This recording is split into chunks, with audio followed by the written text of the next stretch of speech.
Seigneur de gloire, nous te bénissons pour ce privilège que tu nous accordes de nous retrouver autour de ta parole pour en être édifiés. Merci de disposer nos cœurs, Seigneur, pour que ta parole tombe sur les terres fertiles, Seigneur. Je prie pour les cœurs de pierre afin que ces cœurs soient changés en cœurs de chair, Yahweh, et que la sémence qui sera déposée porte du fruit 30, 60, 100 en an, Seigneur, selon ta volonté, par grâce. Au nom de Jésus. Amen. J'ai à cœur de partager sur un thème assez important et j'ai été profondément touché par la méditation que j'ai faite sur ce thème et j'ai intitulé ce thème Le miracle de la conversion. Le miracle de la conversion ou de la nouvelle naissance. Donc nous allons ouvrir nos Bibles dans l'épître de Paul aux Corinthiens, la première épître, le chapitre 3 à partir du verset 5. Il est écrit, 1 Corinthiens chapitre 3, verset 5. Qu'est-ce donc qu'Apollos et qu'est-ce que Paul, des serviteurs par le moyen desquels vous avez cru, selon que le Seigneur l'a donné à chacun? J'ai planté, Apollos a arrosé, mais Dieu a fait croître, en sorte que ce n'est pas celui qui plante qui est quelque chose, ni celui qui arrose, mais Dieu qui fait croître. Et ce passage est un passage très formidable parce que il nous donne un grand enseignement sur la conversion ou la nouvelle naissance ou la croissance spirituelle. Ici, l'apôtre Paul veut résoudre un litige ou bien un conflit qui régnait au milieu des Corinthiens. Les uns se disaient de Paul, d'autres de Pierre, d'autres d'Apollos, d'autres de Jésus. Il y avait une division qui régnait au milieu des croyants, des chrétiens, des, des personnes qui avaient reçu le Saint-Esprit, mais qui avaient des préférences ou des attirances envers des individus, au lieu que leur regard soit centré sur Christ. Comme tout bon serviteur du Seigneur qui a compris que c'est Christ seul qui doit régner, c'est Christ seul qui mérite notre attention, que les regards soient portés sur lui, Paul écrit pour rétablir l'ordre, pour replacer le Seigneur au centre, au milieu des Corinthiens, de sorte qu'ils ne se laissent pas distraire par un homme. Quel que soit le don, quelle que soit la grâce qu'il a reçue de Dieu, on ne doit pas porter nos regards sur les hommes. Et il dit qui est Apollos, qui est Paul, mais ce ne sont que des serviteurs, des instruments que Dieu a utilisés pour que vous veniez à la conversion, pour que vous veniez à lui. Et Paul va dire une chose assez importante. Il dit, j'ai planté, Apollos a arrosé. J'ai planté. Qu'est-ce que ça veut dire? Et Apollos a arrosé. Il dit, mais c'est Dieu qui fait croître. Autrement dit, ce qui est plus grand, le travail le plus formidable, le plus extraordinaire, c'est le travail de celui qui fait croître. La croissance n'est pas donnée à l'homme, ce n'est pas à l'homme de faire croître. Il ne sait pas comment le faire. Il est donné à l'homme de s'aimer. Il est donné à l'homme d'annoncer l'évangile. Il est donné à l'homme de prêcher. Mais le comment, c'est-à-dire ce qui fait qu'un homme méchant, mauvais, passe de sa méchanceté, de sa mauvaise vie à une nouvelle vie, étant recréé, n'est pas dans le domaine de l'homme. L'homme n'est pas capable de convertir une âme. Il ne le sait pas. Il ne le peut pas. Dieu seul a la capacité de changer le cœur d'un homme. Un cœur de pierre en cœur de chair. Et c'est ce qui est extraordinaire, c'est ce qui nous dépasse.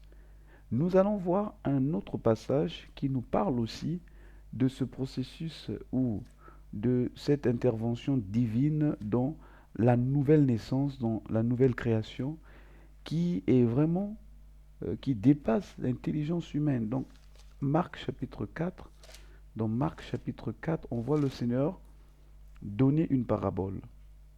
Marc chapitre 4, à partir du verset 26, il dit encore, il en est du royaume de Dieu comme quand un homme jette de la semence en terre, qu'il dorme ou qu'il veille nuit et jour, la semence germe et croît sans qu'il sache comment.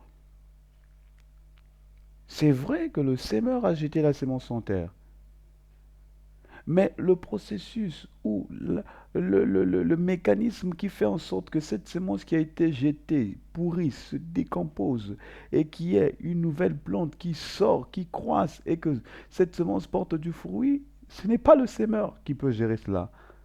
Le semeur peut mettre un grain en terre, mais il a beau dire à cette semence, crois, crois, crois, cette semence ne peut pas croître. Parce que l'homme n'a pas la capacité de prendre un grain et de faire croître ce grain-là. C'est dans la juridiction de Dieu qu'il y a la croissance. Et c'est pour nous emmener à comprendre que ce n'est pas un homme qui peut convertir un autre homme. Un homme ne peut pas changer le cœur d'un autre homme. Le comment vient de Dieu. C'est Dieu seul qui connaît le comment. C'est Dieu seul qui peut le faire en nous. Aujourd'hui, beaucoup de personnes se demandent comment moi qui suis tel que je suis, mauvaise, j'ai fait tellement de mal, comment ma vie peut changer, Le comment, ce n'est pas à toi de le gérer. Tout ce que le Seigneur voudrait, c'est que tu acceptes, c'est que tu entres dans son plan. Et lui-même, par sa parole puissante, par son esprit vivant, il va te changer. Et tu verras la croissance, le changement. Moi également, j'étais un pécheur. J'étais quelqu'un qui vivait dans toutes sortes de désordres. Mais lorsque j'ai entendu l'évangile, lorsque l'évangile a été planté dans mon cœur par les différents prédicateurs que le Seigneur avait placés, un jour j'ai décidé de donner ma vie au Seigneur et en un instant, je suis passé des ténèbres à la lumière.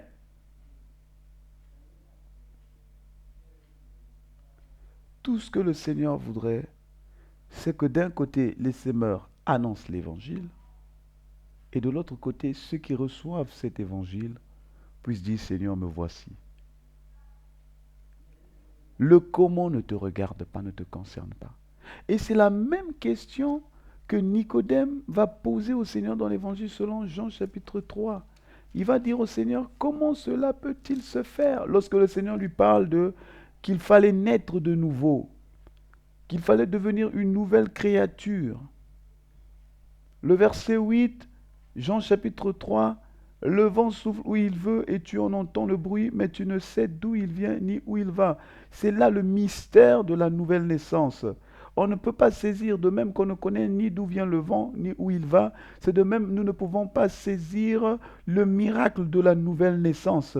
Le comment cela se fait, le comment cela s'effectue. L'intelligence humaine ne peut pas saisir, ne peut pas comprendre comment cela se fait, même si nous pouvons veiller nuit et jour comme le semeur, il peut assister à la semence, il ne saura jamais qu'est-ce qui fait que le grain qu'il a jeté en terre puisse croître. C'est là le miracle divin. Il en est ainsi de tout homme qui est né de l'esprit. Nicodème lui dit, comment cela peut-il se faire? Autrement dit, comment peut-on naître de l'esprit? Comment peut-on naître de nouveau? Le comment. Et on va voir que le Seigneur va lui donner la réponse. Le comment appartient à Dieu. Tout ce que tu as à faire, Nicodème, c'est de croire en celui que Dieu a envoyé. Il va dire à Nicodème, de même que Moïse éleva le serpent dans le désert, de même que le Fils de l'homme sera élevé. Et ce que toi tu as à faire, c'est de croire, c'est de recevoir la parole que je t'annonce, c'est de recevoir la sémence, c'est accepter d'être arrosé. Et la nouvelle naissance, c'est Dieu qui le fait, parce que ce n'est pas de la volonté de la chair, mais c'est par l'esprit que nous naissons de nouveau. Et c'est quelque chose de formidable, et que nous devons saisir par la foi. Et lorsque Paul est en train de dire j'ai planté, Apollos a arrosé, ici il parle plus ou moins du même travail, c'est-à-dire qu'ils sont co-ouvriers. Paul a planté, Mais aujourd'hui, vous avez beau planter une sémence, si vous ne mettez pas dans les conditions, si vous ne l'arrosez pas, elle ne va pas croître. Donc, le travail de Paul et d'Apollos sont complémentaires. Apollos arrose pour que la sémence qui est en terre puisse croître, mais c'est celui qui fait croître qui est plus grand, autrement dit Dieu. C'est pourquoi il arrive que dans l'évangélisation, vous pouvez rencontrer des inconvertis, vous leur annoncez l'évangile, elles vous rejettent, elles vous repoussent, ou à l'instant, elles ne décident pas de donner leur vie au Seigneur. Plusieurs prédicateurs, plusieurs sémeurs peuvent passer pour annoncer la parole ou pour arroser, un peu comme Apollos, mais c'est après, peut-être le 8e, le 10e prédicateur, qui va venir dire quelques mots, et voici la personne est touchée, elle veut donner sa vie au Seigneur. Mais même celui qui est venu à la dernière minute, ceux qui sont venus après, ils sont pareils. Parce que c'est Dieu qui fait croître, c'est Dieu qui donne la nouvelle naissance, la conversion. Quelquefois, je me rappelle encore de ma nouvelle conversion, lorsque j'étais nouveau converti, le feu de l'évangile brûlait, je voulais à tout prix que les gens se convertissent à l'instant où je leur annonçais l'évangile. Pour moi, c'était tellement clair qu'il n'y avait pas de discussion, qu'il n'y avait pas des gens qui devaient résister. Et quand je voyais des gens résister, rejeter l'évangile, ça m'attristait un peu. Mais au fur et à mesure, je réalise que ce n'est pas à moi de changer les cœurs. Tout ce que j'ai à faire, c'est de présenter l'évangile, de présenter l'amour de Dieu. Excusez-moi. Le reste, c'est Dieu qui le fait. Et c'est un miracle. Le miracle de la nouvelle naissance, c'est le plus grand de tous les miracles. Aujourd'hui, Dieu peut te guérir d'une maladie. Aujourd'hui, Dieu peut te donner un mari, des enfants. Mais de savoir qu'un homme qui était bandit, voyou, délinquant, qu'on avait déjà, celui-là, on l'avait déjà placé dans la liste rouge pour dire que c'est fini, il est perdu. De voir qu'une telle personne qui était selon la société irrécupérable, changer, devenir docile, s'habiller convenablement, confesser Jésus, c'est le plus grand des miracles. Et qui le fait? C'est Dieu qui le fait par son esprit. Alors j'aimerais m'adresser à toutes ces personnes qui pensent qu'ils sont trop pourris pour le ciel, qui pensent qu'il n'y a rien à faire pour eux. C'est possible de changer de vie. Ne cherche pas à savoir le comment. Parce que le comment, tu ne peux pas le saisir, le percevoir avec ton intelligence. Tout ce que le Seigneur voudrait que tu fasses, c'est que tu acceptes son plan merveilleux pour toi. C'est que tu entres dans ce qu'il a accompli pour toi. La transformation, le changement, c'est Dieu qui le fait.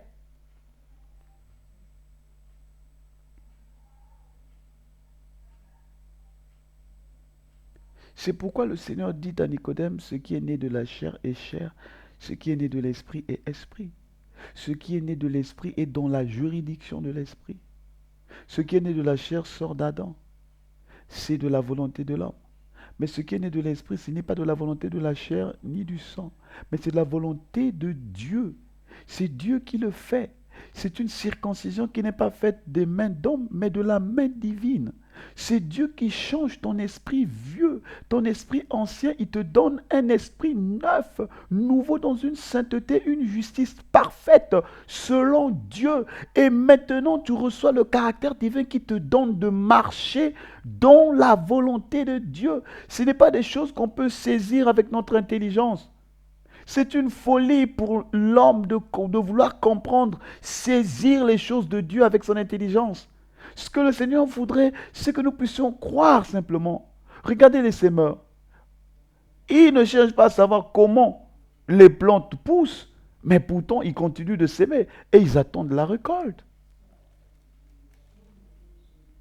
Alors pourquoi se casser la figure à vouloir savoir comment raisonner? Tout ce que le Seigneur demande, c'est d'accepter ce qu'il nous propose.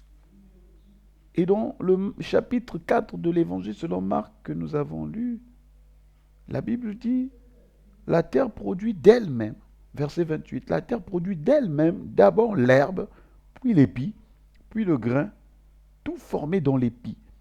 Et dès que le fruit est mûr, on y met la faucille, car la moisson est là. Alléluia. L'homme ne fait rien, c'est la terre qui produit d'elle-même. Le semeur, vous l'avez vu, fait quoi? C'est vrai qu'il a semé, c'est vrai qu'il a arrosé, mais son travail s'arrête. Tout le reste, c'est Dieu. C'est vraiment formidable de savoir que l'œuvre de la conversion, de la nouvelle naissance, c'est Dieu qui le fait en nous. L'œuvre de la croissance spirituelle, c'est Dieu qui le fait en nous. Et là, lorsqu'il est en train de dire, lorsque le fruit est mûr, c'est-à-dire qu'il arrive à la maturité, on y met la faucille, car la moisson est là. La moisson aussi symbolise l'enlèvement. La moisson symbolise le jour où le Seigneur va enlever l'Église. Ceux qui ont cru ont mûri. L'Église qui est entrée dans la maturité, c'est à ce moment qu'on mettra la faucille. Mais qui fait croître, qui fait grandir l'Église, ce n'est pas un homme, mais c'est Dieu qui le fait par son esprit. Arrêtons de toujours mettre les efforts humains dans la juridiction de Dieu, dans le domaine de Dieu. Les choses de Dieu ne peuvent être accomplies par la main d'homme, seul par Dieu lui-même. Parce que lorsque Dieu intervient, il y a sa perfection dans le travail. Et Dieu ne fait pas les choses à moitié, à peu près. Voilà pourquoi le domaine de la conversion, de la nouvelle naissance, ce n'est pas un homme qui décide de convertir. Ça ne se passe jamais ainsi. Mais c'est Dieu par son esprit, avec la collaboration de cette personne qui désire suivre le Seigneur, qui désire recevoir la vie de Dieu, que nous naissons de nouveau. C'est-à-dire que nous changeons de statut. J'aimerais vraiment encourager ceux qui n'ont pas encore fait cette belle expérience avec le Seigneur, cette belle rencontre, ceux qui n'ont pas encore vécu cette transformation, de venir. Et le Seigneur va vous changer. Il va vous donner sa nature. Tout ce qu'il demande, c'est que vous puissiez vous humilier, que vous puissiez vous repentir, vous puissiez reconnaître vos fautes, vos transgressions, que vous puissiez avoir un regret amer de votre vie passée, de comment vous avez vécu dans la désobéissance, dans la rébellion contre Dieu. C'est à ce moment que le Seigneur va vous accorder le pardon de vos péchés. Et là, il va vous donner un esprit nouveau. Vous allez commencer à marcher en nouveauté de vie.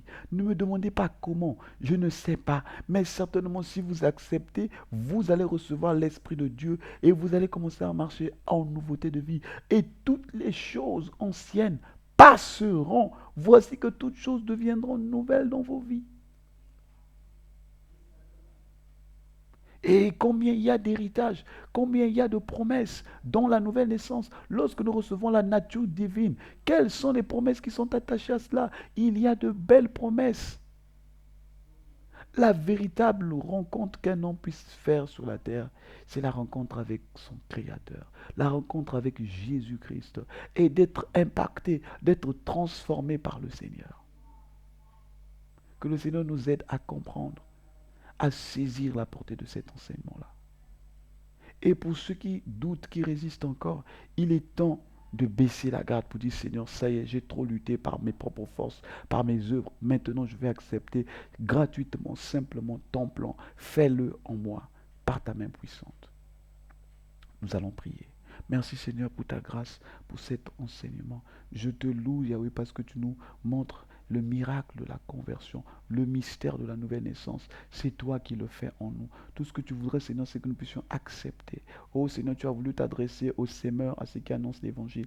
Ils n'ont pas forcé, ils n'ont pas à harceler les gens à accepter, à croire ce qu'ils disent. Tout ce qu'ils ont à faire, c'est de s'aimer, c'est d'arroser, c'est d'annoncer l'évangile. Mais c'est toi qui fait croître, Seigneur. C'est toi qui convertis les cœurs. Béni soit ton nom, parce que tu vas toucher encore les cœurs. Tu vas convertir encore les âmes, Seigneur, au point où des personnes qu'on considère comme étant irrécupérables. Alléluia, les gens pourront voir pour dire qu'ils ont véritablement changé. On ne les reconnaît plus. Ils ne sont plus les mêmes, parce que c'est Dieu qui le fait en eux. Béni soit ton nom pour ta parole. Nous te louons et nous te rendons grâce, maintenant et pour l'éternité. Amen.